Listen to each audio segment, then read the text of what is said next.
I am live. I am reading out of Eyes of Horus. I'm actually now in part 4 of this book. It is a far memory book by Joan Marshall Grants. She wrote books about her own far memories. And this one here plays 3,500 years BC. She is Ra-A, an heir to the nomarch of the Oryx. Here in part 4, the first chapter is entitled Royal City.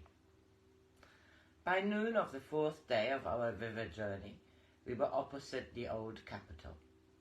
I was very interested to catch even so brief a glimpse of its declining glories, for until Pharaoh had built his new city, where the river divides, the two lands had been ruled from there for countless generations.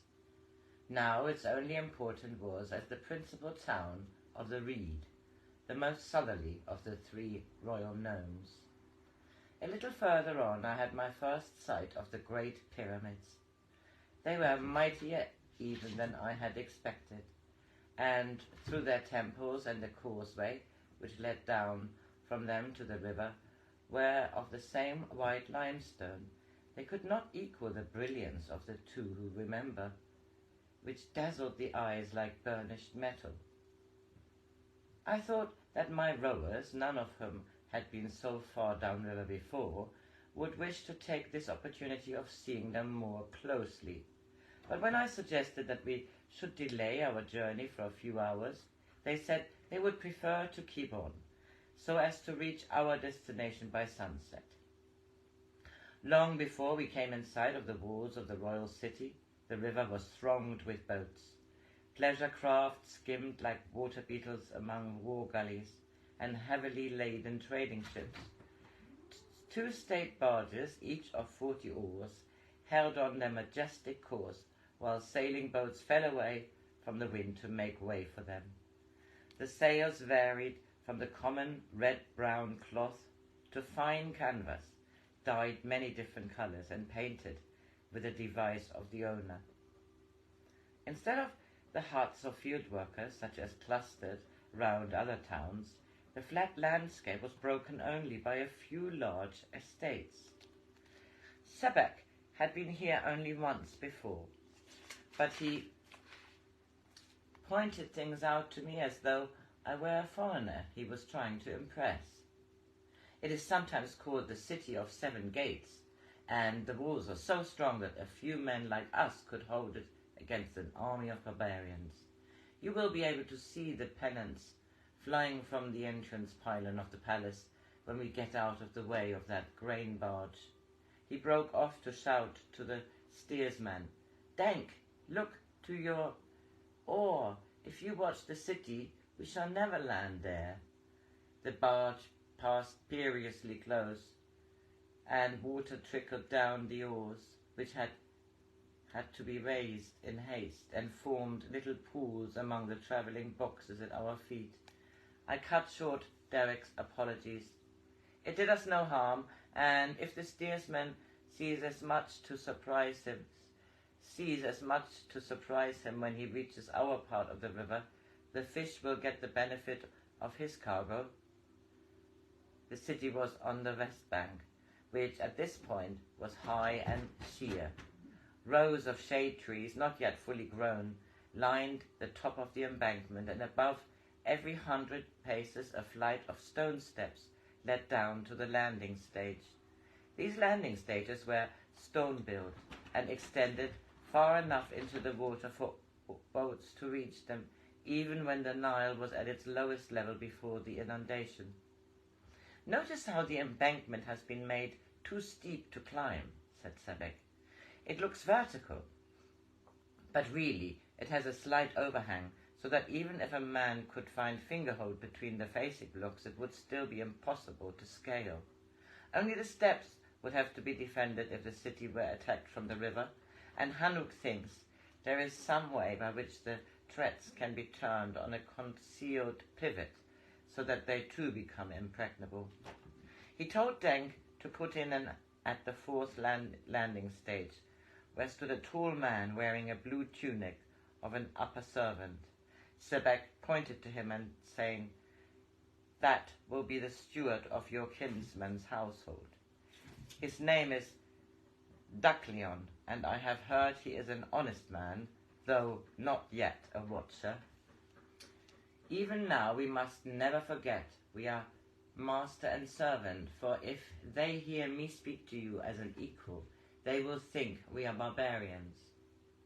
I nodded and turned to Denk. "You all know what to do? I, with 6 rowers, am to return to your father, on whose name may Ra shine forever. The 4 who stay to carry your words, which only they of the horizon may hear, will go to the street of the coppersmiths and lodge at the house of one appointed by Hanuk, son of Roidan. One of them, disguised as a beggar, will wait outside the gate of the house of the 2 winds every day, at sunset and an hour after dawn.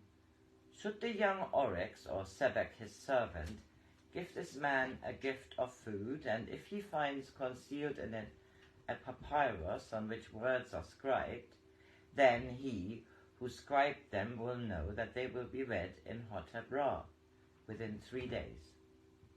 One of the 4 men of whom he had spoken said, "The young oryx may rest content. We shall never forget that we are of the watchers." The 5 rowers on the left of the boat lifted their oars out of the water, moving together as though the oars were the fingers of a hand. I stepped onto the landing stage, and the men waiting there came forward to make obeisance. As this was our first greeting, we used the words of formality, and as mine was the higher rank, I waited for him to speak first. "In the name of Heliokios, lord of the house of the 2 winds, holder of the ivory seal under Pharaoh, keeper of the scales of justice in the 3rd hall of audience, I bring you greeting.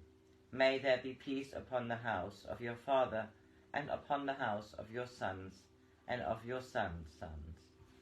I touched his shoulder with my right hand, a greeting only a degree more formal than used between equals, and I could see he was pleased at the curtsy. "I, Ra-Up-Horeb, son of the oryx, bring greetings in the name of my father, Khnum-Hotep Nomag. May there be peace upon your name, Dacleon, steward of the house of the 2 winds, keeper of the seal of Heliokios. Greetings also in the name of Sebek, he who stands beside me, and who is to me as you are to my kinsman. May there be peace between you in the name of Ra." At the top of the steps were assembled the servants who had come in to escort us. They were carrying chairs, each with 2 bearers, for myself, Dacleon and Sebek, and 4 small asses on which were tied our boxes and the 2 carved chests of gifts which father had sent to Heliokios. We crossed the street which bordered the river and entered another, also lined with trees, leading westwards between the garden walls of houses of considerable size. Where the street was crossed by a much wider roadway, we turned north into what I saw must be the principal way of the city. The surface was of stone chippings, beaten down so as to form a hard pavement, and the central half was raised about a cubit, leaving a lane on either side. Though both side lanes were crowded, the central one was empty. Not until later did I learn that this was because it was used only by Pharaoh, or those heirs of his body from which the next ruler would be chosen. The road was bordered by a double row of shade trees planted in groups of several varieties, so that the vista was of receding bands of various tones of foliage. After every 7th tree there was a ram-headed sphinx, resting its 4 feet on the stele, which recorded the glories of Pharaoh, founder of the royal city. This great avenue led to the pylon of the outer courtyard of the palace, and set in grooves on either side of the bronze gates were the standards of the gnomes, and beside each of these flew a pennant painted with a sign of the nomarch. A breeze had come up, and the pennants streamed on the wind. The yellow oryx on a white ground, the green of the tortoise, the blue and violet of the hare, the green and scarlet of the leopard, and the blue and yellow of the jackal, standing ranked like mighty sentinels of Egypt. There was an open space before the gates, and about 100 paces before reaching this we turned into a side road on the left. It was shaded by date palms, which must have been preserved when the city was built, for they looked as though the smallest of them had more than 50 years. A sudden gust disturbed them, and their leaves rattled like sheets of copper. On both sides of this road were smaller houses, each set in its own garden.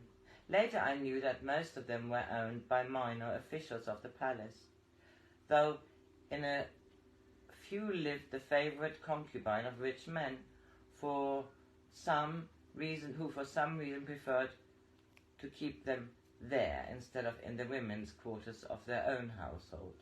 At the end of the road, and facing down it, I saw a pair of massive wooden gates, set in a high wall painted a cool dusky pink, and by their size recognized that they led to a house of more importance than the others. "You have come to the end of your journey," said Daclyon. "This is the house of the two winds." The gatekeeper must have been waiting our arrival, for as we approached, the gates swung open. We entered a paved courtyard, bare of flowers except for those which trailed from 4 large pottery jars set at the corners of an oblong pool. The house surrounded this courtyard on 3 sides. The wing on the right contained the rooms of the upper servants, and behind them were the kitchen quarters. In the wing on the left were the rooms of Heliocios's women, with beyond it a small private garden used only by them. The central portion of the main block had a 2nd story, and these upper rooms opened onto the flat roofs, which were shaded by trellis, supported on wooden pillars, thickly covered by a vine with yellow flowers, a species I had not seen before. Daclyon told me that these upper rooms were the private apartments of Heliocios, and that those on the right of the ground floor, which we entered through one of the 3 intercommunicating rooms in which Heliocios entertained his guests, had been set aside for me. He asked me if I would prefer Sebek to have the room next to mine, or if he should go to the servants' quarters. I said I should prefer to have Sebek with me, and after he had asked me to send word by Sebek of anything I needed, Daclyon left us alone. Sebek said he had better have the smaller of the 2 rooms which opened on to the courtyard. The entrance to mine was through his, and in addition to the 2 windows it had a door leading to a paved garden, which I was glad to see had a large swimming pool lined with blue tiles. As I knew this was a day of audience and Heliocios would not be home before sunset, there was time for me to swim before his return. The water was clear and refreshing, and I wished that Sebek would have shared my enjoyment. I had suggested it, only to be reminded that he was now my servant, and that in the royal city he would not swim in the same pool as his master. When I had finished, I found that he had laid out a fresh kilt, 2 of the turquoise armlets, and a hawk pectoral made for me by a pupil of Neku. Then he left me to join Daclyon for the evening meal, and I went to meet Heliocios. I had only seen my kinsman once before, and that was when I was 8 years old. He was not so tall as I remembered him, yet must have been very powerful, though now the heavy muscles seemed flaccid under a skin that was a network of fine wrinkles. He was still wearing the ceremonial wig in which he had dispensed justice, each of the many plates tipped with a gold papyrus flower. He wore massive enamel armlets and a pectoral of pierced gold work, the design centering around an ape of Thoth, holding the scales of justice. His lips were narrow, and in his eyes was the look I have sometimes seen in the eyes of a falcon, strong and fearless, yet with a glint of cunning. We exchanged the usual lengthy formalities in which he inquired after the welfare of my family, and even of those members of my father's household with whose name he was familiar. I replied, as was expected of me, for Hanuk had well trained me in the usage of the formalities of the royal nomes.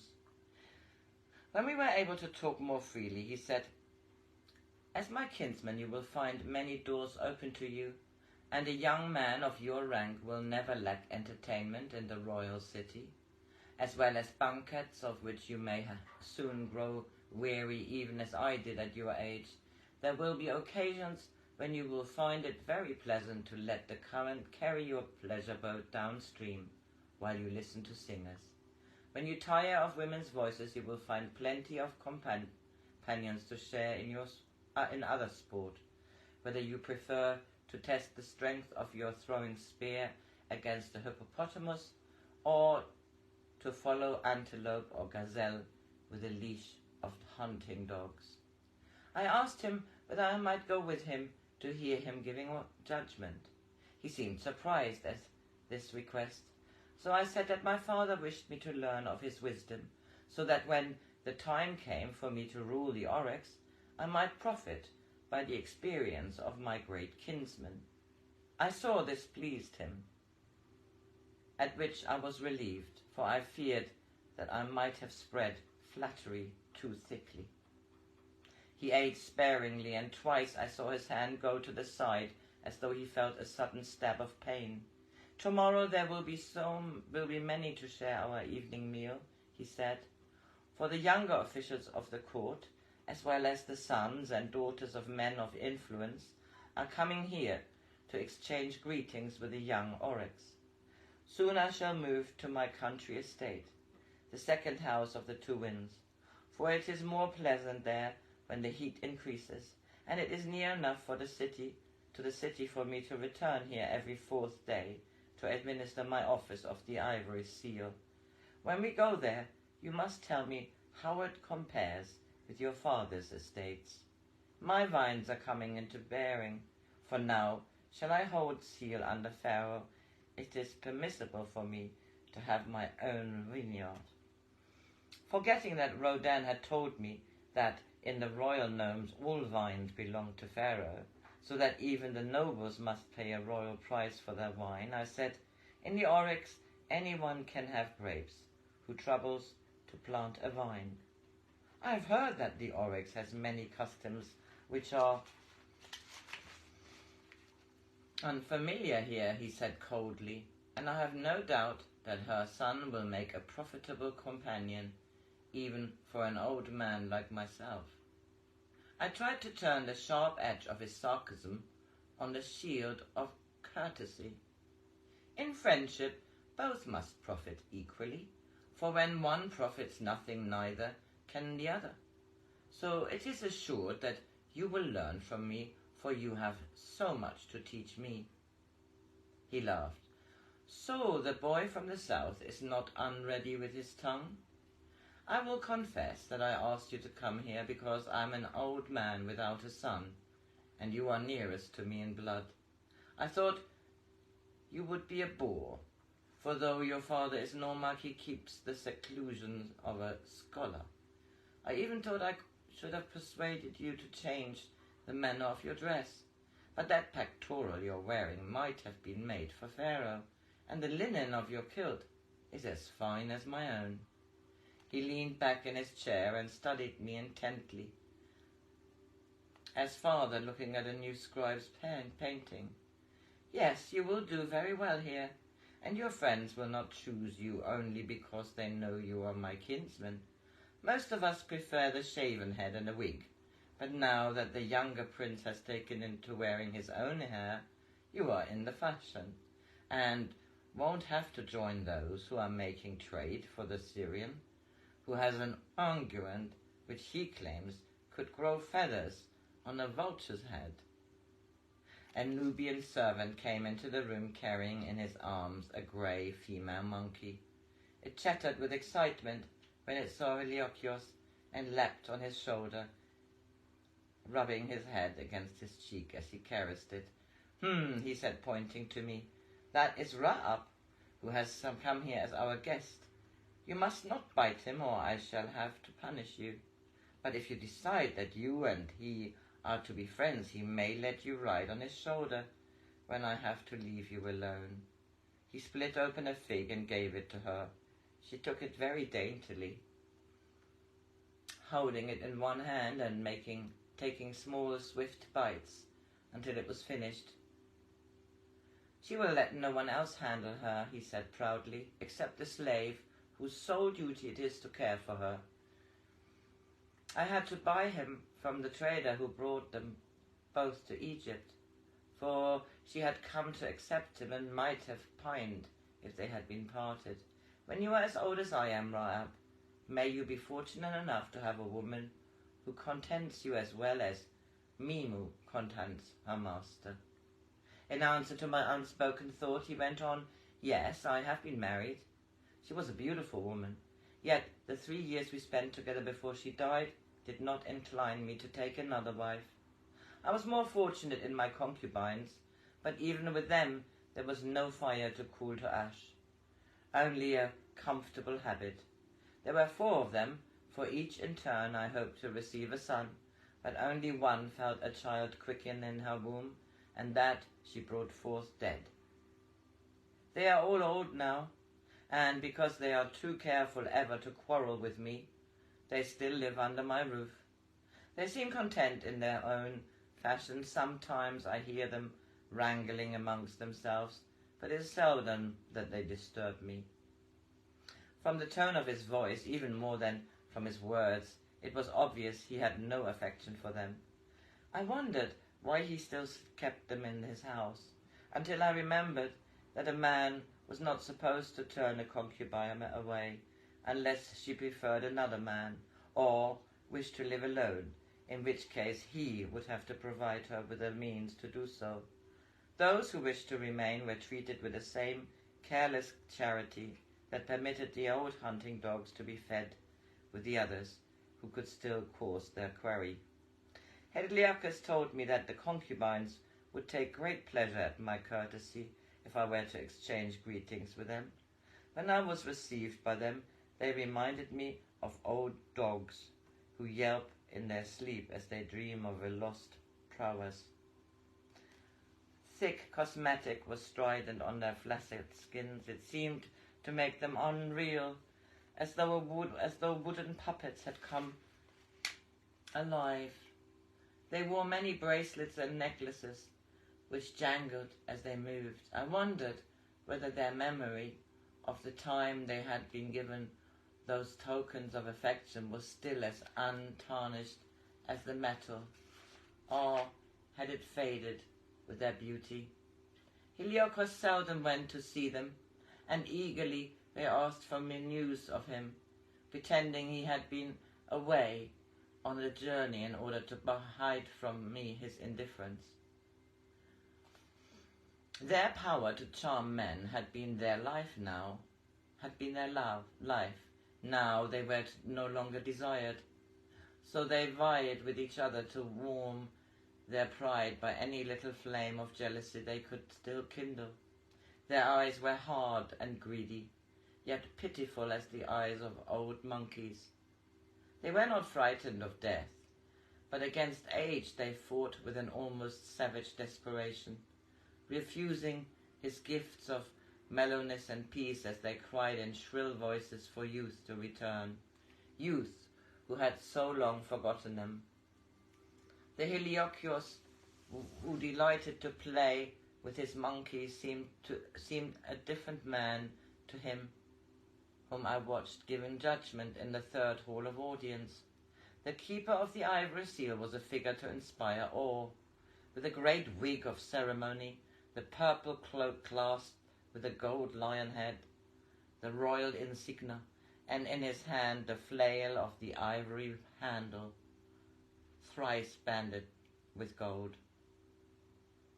Petitioners trembled before him, for on his word hung death or freedom. I saw that he upheld the letter of the law, but had not the wisdom to interpret it. So the man who had stolen a loaf because his child was starving received the same punishment as he who stole because he was too idle to work. On the first day I heard him sentence a field worker who had killed a noble's hunting dog, which was attacking his child. The law decreed that to raise a hand against an overlord was to die, this also if it were raised against the family or the servant of the overlord. The steward who represented the owner of the dog pleaded that it had been his master's most faithful servant and should be judged as such. It had been trained to kill, so why should it suffer for mistaking a child for a gazelle? The field worker was allowed to bring in his child as a witness. It was crying with fright, and dirty bandages were unwound from its head and right arm to show deep gashes, ragged in the inflamed flesh, where the dog's teeth had torn it before the father had come to the rescue. Surely, I thought, Heliocos must give judgment in favor of the man who protected his child, for in killing the dog, he not only protected his own child, but other children. It is the noble who must be punished for not already having tried to make reparation. But Heliocos followed the words of the law and not their spirit. The hand which held the knife that killed the dog must be cut off. I only stopped myself from making a protest by remembering how Rodin had counseled me many times that my role in the royal city was to learn of those whom I met until I knew enough to judge them. Had I needed yet another proof of Rodin's wisdom, I received it that evening. Heliocos was trying to reach Mimu to scatter millet for the fish. He turned to me and said, "If I had thought of Mimu while I was giving judgment today, and so had a proper understanding of what the owner of that dog has lost, I should not have been so lenient with its murderer." Lenient? Yes. I did not sentence him to death, as I should have done, only to lose a hand. He must have seen my disgust, for he said indulgently, as though to a humoured child, "I forgot that you are stranger to life outside the oryx. Is it really true that your father never decrees mutilation, and that the heaviest sentence he orders is banishment from that gnome?" "Yes, that's quite true." He shook his head in disapproval.